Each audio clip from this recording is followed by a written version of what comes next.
तो अगर 100% टैरिफ लगाए जाएंगे on Mexico and Canada, then American companies will double up their profits. और ये मेरे को डेटा दिख रहा है which I am seeing on the website actually. तो अब इस एंगल से आप बताइए कि ये जो ट्रम्प जो टैरिफ की बात कर रहा है, इज इट रियली फिजिबल शरद जी? तो ये फिजिबल जिस तरह से टैरिफ का डेफिनेशन अगेन उस तरह से वो फिजिबल नहीं है, बिकॉज आई थिंक 4 से 5 ट्रिलियन डॉलर का इनका जो आई थिंक इंपोर्ट एक्सपोर्ट है टोटल, अमेरिका शायद बाहर से इतना मंगाता है या कंज्यूम करता है, उसमें अगर आप 10% टैरिफ लगाते हैं तो $400 बिलियन ही आप कमाते हैं एक्स्ट्रा। नाउ आपका जैसे कि संक्रांत जी ने अच्छा सा बताया कि डिफेंस में $800 बिलियन और सोशल सिक्योरिटी में मुझे एग्जैक्ट नंबर नहीं पता है, दोनों मिला के अगर आप समझिए कि $2.25 ट्रिलियन भी अगर आप ऐड करते हैं तो आप 100% तो उसको नहीं चेंज कर पा रहे हैं, राइट? आप कुछ उसके सर्टेन परसेंट 100% टैरिफ, वो I think that's not possible. ये कहीं मैंने पढ़ा भी नहीं है, लेकिन वो प्रोवोकेशन वाला स्टेटमेंट है। टैरिफ उसने 10 से 25% ही लगाना है, 25% उसने ऑलरेडी कनाडा पे लगाया हुआ है। नाउ तो आप $400 बिलियन में $36 ट्रिलियन के सॉरी 36 ट्रिलियन के डेफिसिट को कैसे फिक्स करोगे 4 सालों में? शरद जी, वो जस्ट सही में स्टेटमेंट है, 100% टैरिफ स्टेटमेंट है उसका। हाँ, बेवकूफ ईयर ठीक एट है। टाइम। हाँ right, will face 100% tariff. Okay, लगाइए 100% टैरिफ, फिर प्रोडक्ट बिकेगा ही नहीं। अब पिकअप ट्रक जो टोयोटा की जितने भी पिकअप ट्रक्स अमेरिकन के हर घर के सामने पार्क रहती है, वो अब 45K के बजाय अब 90K में दें वो लोग, खरीदें वो लोग, राइट? वो ऐसा तो नहीं है कि वो टोयोटा पिकअप ट्रक को छोड़ के वो फोर्ड चलाने लगे नहीं चलाएंगे, वो उनको टोयोटा ही चाहिए। That was what I refer to as competitive advantage, जो कि शायद उसको समझना पड़ेगा। जहां तक मैक्सिको की बात है, देखिए मैक्सिको आज सबसे बड़ा एक्सपोर्टर शायद अमेरिका के लिए है। यदि अमेरिका वहां पे सबसे ज्यादा इंपोर्ट कर रहा है, almost at the level of China और इवन इनफैक्ट रिप्लेसिंग चाइना। ये एग्जैक्टली मैक्सिको ने वही किया जो यूक्रेन वॉर में यू, जो यूक्रेन वॉर में भारत ने किया, जबकि वो सऊदी अरेबिया को रिप्लेस करके पूरे यूरोप का सबसे बड़ा ऑयल का एक्सपोर्टर बन गया था, बिकॉज हम लोग इंडियंस लोग उसको अपने यहाँ प्रोसेस करके और यूरोप भेज रहे थे, राइट? सिमिलरली मैक्सिको वही कर रहा है। I was going through an article today this morning and I read कि चाइना ने अपने सारे प्लांट, बड़े बड़े प्लांट जो मैक्सिको ड्रीम भी नहीं कर सकता, उतने बड़े बड़े प्लांट लगाए हुए हैं पूरे मैक्सिको में सडनली। और डीएचएल और उबर उबर इंटरनेशनल कुछ ऐसे कार्गो कंपनी है उनका, उसको यूज करके मैसिव मैसिव वे में वो प्रोडक्ट अमेरिका में डंप किया जा रहा है, right? To very smart move by China, and that is why people would be thinking कि मैक्सिको पे ट्रम्प क्यों टारगेट कर रहा है। तो this is the reason why Mexico पे टारगेट हो रहा है। And as you and Sankrant ji had mentioned कि $150 बिलियन का कमाई, आई थिंक आपने ही मेंशन किया था कि $150 बिलियन की कमाई हो रही है। $400 बिलियन का ट्रेड टच कर गया है उनको इस सब मॉडल में। तो as a president of a country कोई भी ये सब स्टेप लेगा to correct few things, but because as Desh ji ने बताया कि ट्रम्प का स्टाइल इज अ प्रोवोकेशन, वो पहले प्रोवोक करता है and then he comes to the negotiation. That's what he does most of the time. और ये बिल्कुल सफल नहीं होगा, बिकॉज ये सब चीज बिल्कुल 5 से 10 साल टाइप का चीज है, ये कल को नहीं होने वाला है। और दूसरा है कि जैसे आपने जो चार्ट दिखाया, the countries that will be impacted are all America's main ally, either वो G7 की countries हो या आपने अदर देन चाइना मैक्सिको को आप हटा दें, मैक्सिको भी तो नाफ्टा का कभी पार्ट हुआ करता था, लेकिन आपका कनाडा है, आपका जर्मनी है, आपका जापान है, अमेरिका इनके बिना कैसे रहेगा, राइट? एकदम सबसे वो कैसे लड़के रह सकता है? That it's a very very strange thing. I think कि ये सब अपने ओपोनेंट को सॉफन करने का है। इन क्रिकेट पार्लेंस, आप ओपनिंग बैट्समैन बार बार रोक रहा है तो उसको आप एक दो बाउंसर बॉडी हर्ट कीजिए ताकि वो थोड़ा सा गलत स्ट्रोक खेले। Maybe that is the strategy which they are using, but The other thing which I want, and I think Sankrant ji ने उसको टच किया, 2021 में Donald Trump was the biggest naysayer for bitcoin, और 2023 में और जो हमारे नेशविल, इनफैक्ट 24 में नेशविल टेनेसी में ट्रंप ने यहाँ पे एक बहुत बड़ा इवेंट हुआ था बिटकॉइन का, उसने बोला कि बिटकॉइन इज द करेंसी जिसको वो फ्यूचर है, he sees that as a future. तो क्या ये विरोधाभास नहीं है कि बिटकॉइन आपके डॉलर को ही डी डॉलराइज कर रहा है? अगर आप बिटकॉइन को एक मेजर करेंसी के रूप में एज अ प्रेसिडेंट आप उसको इंडोर्स कर रहे हैं, बट द पॉइंट इज कि बिटकॉइन का जो पूरा जो ब्लॉकचेन मैकेनिज्म है, जो उसके पीछे आर्किटेक्चर है, क्या ट्रम्प उस आर्किटेक्चर को भी इन्फ्लुएंस करने की कैपेसिटी रखते हैं? That has to be seen. क्या बिटकॉइन के जो ट्रांजैक्शन जो जो हर country through different supply chain system, जो एससीएम है, सॉरी ब्लॉकचेन सिस्टम, क्या आप उसको भी अपने यूएस के कंट्रोल में लाना चाहते हैं, just like SWIFT? The reason why world is going for BRICS and anger इतना है because of the Democrat government, and again being a Trump guy, I will always mention that because of the Democrat government, उन्होंने जिस तरह से Swift को weaponise किया, जिस तरह से हर चीज में सैंक्शन रिजीम शुरू किया, तो एक तरफ सैंक्शन रिजीम को आप क्या रिप्लेस कर रहे हैं टैरिफ रिजीम से? I don't think Trump will do that as a businessman, because उसके साथ जो भी जुड़े हैं लोग, they are not die-hard politician, they are either anarchist type of लोग जो पूरे सिस्टम को एकदम यू टर्न करने के मोड में है, या they are successful businessman. So with that kind of a brain deciding these things, I think they would be rational when they come on the negotiating table and talk with the respective countries. जहां तक India की बात है, तो what India can also smartly come out with, आप 400 लगभग 4 lakh students को भेजते हैं यहाँ पे, जो कि एक बहुत बड़ा फैक्टर है अमेरिकन यूनिवर्सिटी को रन करने में, जबकि अमेरिका की हालत इतनी खराब है, इतनी पतली है। अमेरिका की जो एज है वो अमेरिकन यूनिवर्सिटी है, क्योंकि सारे ज्ञान यहीं से निकलते हैं, और अगर वो यूनिवर्सिटी अगर 100% से अगर 40% ऑपरेशनल हो जाए, तो अमेरिका काफी हद तक इम्पैक्ट होगा। और इंडिया के पास वहां पे एक लिवर है कि वो जितने भी फिनिश्ड या तो स्टूडेंट हो या आईटी, हमारे जो आईटी में लोग यहाँ पे सारे सिस्टम को रन करते हैं आईटी सर्विसेज में, इनका अगर इंडिया एक टैरिफ, एक अलग तरह का टैरिफ लगाए कि भाई हम जो इनको फिनिश प्रोडक्ट बना रहे हैं हमारे यूनिवर्सिटी में एजुकेशन से लेके ये फाइनली अमेरिका तक जो चले जाते हैं, हमारे आईआईटीएस, आईएम्स और आरईसीज और एनी अदर कॉलेजेस, इन पे हमारा कॉस्ट इतना आया, एंड दिस कॉस्ट इनके 10 साल के सर्विस में हम ऐसे एक्सट्रैक्ट करेंगे, and this is the tariff which we have to put on these resources. अगर कोई डब्ल्यूटीएस को चैलेंज नहीं कर सकता, बिकॉज ये सर्विस का जो देने वाला है उसमें गवर्नमेंट, किसी कंट्री के गवर्नमेंट ने इन्वेस्ट किया है, विच कैन बी प्रूवन। तो India should also come out with lot of different models. थोड़ा सा इकोनॉमिस्ट को बैठाना पड़ेगा, थिंकर्स को बैठाना पड़ेगा, जो ट्रेडिशनल वे से अलग थोड़ा सोचे, और Trump will be able to listen if you put it very smartly. देशी इसमें थोड़ा सा एक और एंगल ऐड करिए कि देखिए, मैंने ट्रेड फिगर्स दिखाए कि सारा लॉन्ड्री मैकेनिज्म चल रहा है अमेरिकन ट्रेड का, और अंकित शाह जी ने तो पूरा एक्यूरेटली प्रेडिक्ट भी किया है, सारे इवेंट्स उन्होंने बता दिए। डीडॉलराइजेशन तो बहुत लंबे समय से चल रहा है। क्या अमेरिका डी डॉलराइजेशन कर रहा है? आपके मतलब अमेरिका ही कर रहा है एक्चुअली, बाकी लोग तो कर नहीं सकते, खुद की करेंसी है। लेकिन अफ्रीकन यूनियन भी रिजेक्ट कर रहा है, बाकी सब जगह रिजेक्ट कर रहे हैं। अगर 100% टैरिफ लगा दिया तो ट्रेड किससे करेगा? मेक्सिको से। मेक्सिको तो खरीद ही नहीं सकता, तो परचेजिंग पावर तो है नहीं उसकी। रशिया खरीदने वाला नहीं है, तो only countries which can buy is Asia. And अगर उस पर लगा दिया तो क्या लगता है कि यहाँ पे बैलगाड़ी का समय आ जाएगा अमेरिका में?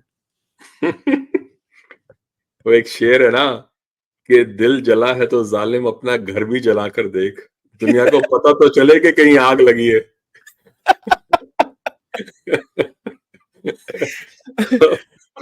तो वो वाला सीन है कि इतना दिल जला हुआ है किसी का कि वो चाहता है कि वो अपना घर ही फूंक डाले उसके अंदर। तो ये जो see, the thing is, like, we have to realize one of the major trigger for Donald Trump's जो victory है वो था inflation. 100% टैरिफ लगाने का मतलब ये है कि जो इन्फ्लेशन आज I think depending on which source 5 to 25% वो डिफरेंट फिगर्स दिए जाते हैं, वो अगर इतनी है तो वो बढ़ के 50% चली जाएगी. मतलब जिन लोगों ने बैक किया था ना ट्रम्प को, वो लोग पीछे हट जाएंगे कि भैया ऑलरेडी ये हो रहा है, ऑलरेडी हो रहा है, उसका अपोजिशन शुरू हो चुका है उसी की पार्टी में. वो तो जो ऑपोजिशन हो रहा है वो पार्टी में, वो तो एक तो दूसरा कैंप है, the deep state camp with in the Republicans. एक है वो लोग जो ये कह रहे हैं कि आपने डीप स्टेट वालों को ही, जैसे मार्क जकरबर्ग के साथ काम करने वालों को ही उठा के अपने हायर कर लिया है. एक तो वो वाले लोग हैं. तो पर वैसे लोग जो इंडिपेंडेंट थे और जो चाहते थे कि भैया इस देश को कुछ सुधारा जाए, डीप स्टेट को टेक ऑन किया जाए और इन्फ्लेशन कम की जाए, हमारी जिंदगी थोड़ी आसान की जाए, जब वो ये देखेंगे कि इन्फ्लेशन जो है वो 25 से 50% हो गई है, तो वो लोग जो ट्रम्प को सपोर्ट कर रहे थे, जैसे तुलसी हुई, विवेक हुआ, इलॉन हुआ, उनको लगेगा कि हम खुद मुसीबत में पड़ जाएंगे आगे के लिए. तो बेसिकली ये करना इतना आसान नहीं होगा. आपने वो बिल्कुल सही कहा कि सी मेक्सिको और लैटिन अमेरिका का काफी बड़ा भाग जो है, और इवन अफ्रीका का काफी बड़ा भाग, वहाँ एक कंपटीशन चल रही है काफी सालों से बिटवीन अफ्रीका एंड यूएस. कौन कंट्रोल करेगा, कौन नहीं करेगा. जैसे अभी वो अदानी वाला केस जो हुआ था, उसमें जैसे ही वो हुआ केस लगा डीओजे और एससीसी से, वहीं केन्या में 2 ऐसे डील्स थी जो उन्होंने कैंसिल कर दी विद अदानी. सारे लोग कह रहे हैं ये तो चाइना का किया कराया है. चाइना का किया कराया नहीं है, वो यूएस का वो किया हुआ है, क्योंकि मई के अंदर उसको रूटा भाई साहब को यहाँ बुलाया था, यहाँ यूएस में उनको एक स्टेट डिनर दिया गया और साथ में उनको ये भी प्रॉमिस किया गया जो चाइना ने डेट दिया हम उसको ठीक कर देंगे. तो जैसे वो होता राय बहादुर की तरह डील करते थे, वैसे ही उसको यहाँ बुलाया गया, उसको कहा भैया आप कुछ बोलो, आपको हम वो यहाँ नवाजेंगे. और साथ में कौन कौन आए उसमें, मेरिक गारलैंड आया और वो सोरस का जो बेटा है वो एलेक्स सोरस वो आया, ऐसे बाकी आए. तो ये सारे लोग दे वर basically involved in how the case was filed, right? क्योंकि वो सारे लोग ब्रियन पीस को सोरस के साथ जोड़ रहे हैं. एक्चुअली ब्रियन पीस कुछ कर नहीं सकता था, बिकॉज केस तो मेरिक गारलैंड का था. ये तो अटॉर्नी जनरल का केस था जो ब्रियन पीस ने फाइल किया था अदानी के खिलाफ. सो बेसिकली यूएस जो है वो already like it has been trying के अफ्रीका में और लैटिन अमेरिका में चाइना का जो मोनोपोली है, मोनोपोलिस्टिक जो उसका वो है स्टांस, उसको पीछे करे. और बीच में आ गया इंडिया के केन्या में भी, बाकी जगह पे. तो वो दोनों यही चाहेंगे कि भैया आप तो वो जरा साइड पे हटो, हम दोनों आपस में लड़ते रहेंगे. तो वो वाला सीन काफी जगह चल रहा है और काफी जगह चलता रहेगा. But in the overall perspective of how Trump has come in, उन कंट्रीज को जिनको चाइना यूज कर रहा है टू ओवरकम द नेगेटिविटी जो अमेरिका में है वर्सेस चाइना, उसमें उन कंट्रीज को भी नीचे करने का मतलब ये होगा कि खुद की पांव पे कुल्हाड़ी मारना. क्योंकि आप चाइना को हटाने की कोशिश कर रहे हो, पर आप उन कंट्रीज से भी दुश्मनी मोल ले रहे हो. क्या फायदा उसका? तो this does not require a hammer, it requires a scalpel, जो आगे की जो डिप्लोमेसी है. बिकॉज ये जो आगे की जो मल्टी पोलर वर्ल्ड है, उसकी जो डिप्लोमेसी है, वहां you need a scalpel to do the surgery. Not एक स्वॉर्ड लीग खटक करके मारा, ऐसे करके मारा और वो सर्जरी कर दी, ऐसे नहीं होगा यहाँ पर।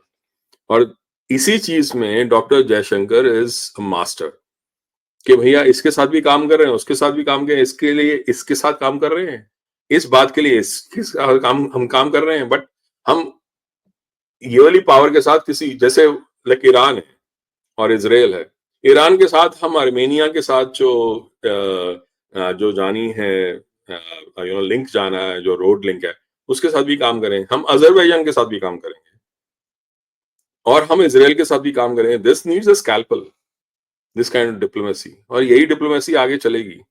अगर आपको लगता है कि you can sit there on the table and say you are fired, that kind of strategy diplomacy में वो चलने वाली नहीं है। मतलब ये उनके जो व्यक्तित्व है उसके हिसाब से ठीक बैठता है, मतलब वो ऐसे ही काम करते हैं, बट आगे की जो डिप्लोमेसी है वो इस तरह से नहीं होगी। और वो चाहे कितनी भी, देखो अगर तो वाकई में वो सारी सेविंग्स कर लेते हैं जो इलॉन मस्क और विवेक रामास्वामी सोच रहे हैं कि वो करेंगे, कि एफबीआई को खत्म कर देंगे सारी, मतलब वो 75% जैसे विवेक रामास्वामी ने कहा था कि सारे ऑड जिनके जो सोशल सिक्योरिटी नंबर है ऑड में एंड होते हैं उनको उठा के बाहर निकाल दो, इवन को रख लो। फिर उसके बाद वो जिनके ऑड से शुरू होते हैं उनको उठा के बाहर निकाल दो, 75% आई थिंक है। इस तरह it looks fine, but ultimately, and it may be according to law also, but it will create a set of resentment which will be unprecedented. ये देश को तोड़ के रख देगी। तो इनको खुद सोचना पड़ेगा। ये इलेक्शन जीतने के लिए अच्छा था, पर आगे थोड़ा सोच समझ के इनको सेविंग्स वगैरह करनी पड़ेंगी जो चाहिए, तो इतना ब्लेटेंट नहीं होगा, राइट। तो आगे आके वो ये एक तरह का वो था, यूफोरिया था। Now sanity will start setting in. जब वो sanity will start setting in, then they will realise कि जो उनके पास लेगेसी छोड़ के गए हैं ये लोग, बाइडेन एडमिनिस्ट्रेशन, वो इतनी आसान नहीं है पार करनी। तो अगर तो आपके पास क्लीन स्लेट हो जैसे इलॉन मस्क के पास है, या कोई कहने वाला नहीं, कोई बोलने वाला नहीं है जैसे ट्विटर में होता है, तो आप जो मर्जी कर लो। पर अगर आपके पास एक कंट्री है रन करने के लिए, that takes like much more skilful way of handling things. So तो ये आपस में वो विरोधाभास है इसमें कि हम 100% हम इंक्रीज कर देंगे पर इन्फ्लेशन भी कम करेंगे, वो होने वाला नहीं है। It is logically impossible to do. चलिए मैं सबके क्वेश्चंस लूंगा, तो अभी संक्रांत जी एक क्वेश्चन को आंसर करें, हमारे मेंबर का है।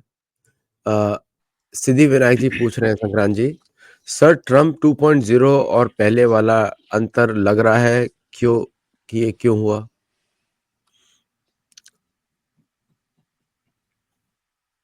मीट ट्रम्प और इसमें अंतर क्या लग रहा है, ये बोल रहे हैं? हाँ, ट्रम्प का दूसरा जो ये जो टर्म है उसमें पहले ट्रम्प 1.0 और 2.0 में क्या अंतर लग रहा है, ये बोल रहे हैं ना? हाँ हाँ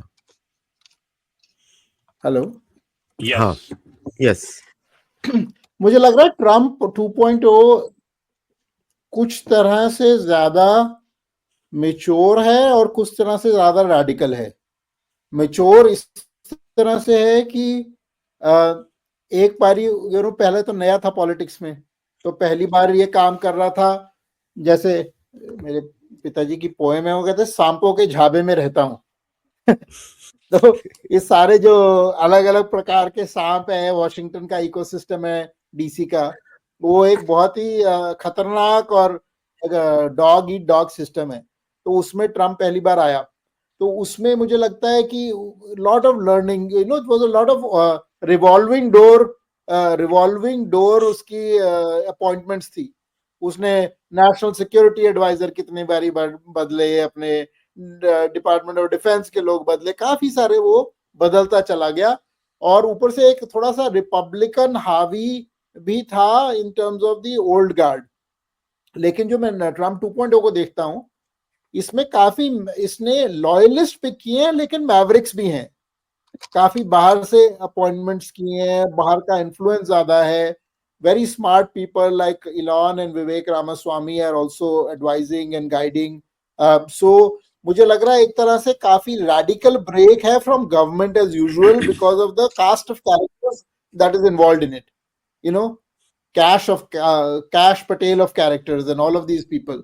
कैश पटेल की तो वीडियो है जो कह रहा है कि मैं इसको हूवर बिल्डिंग को ही खाली करने वाला हूँ, एफबीआई को डिसमेंटल करने वाला हूँ, उसको एफबीआई ने डायरेक्टर बना दिया. ऐसे करते हुए जो तुलसी जिसको आपने टेररिस्ट वॉच लिस्ट पे रखा हुआ था उसको सीआई डीएनआई का हेड बना दिया, डायरेक्टर ऑफ नेशनल इंटेलिजेंस बना दिया.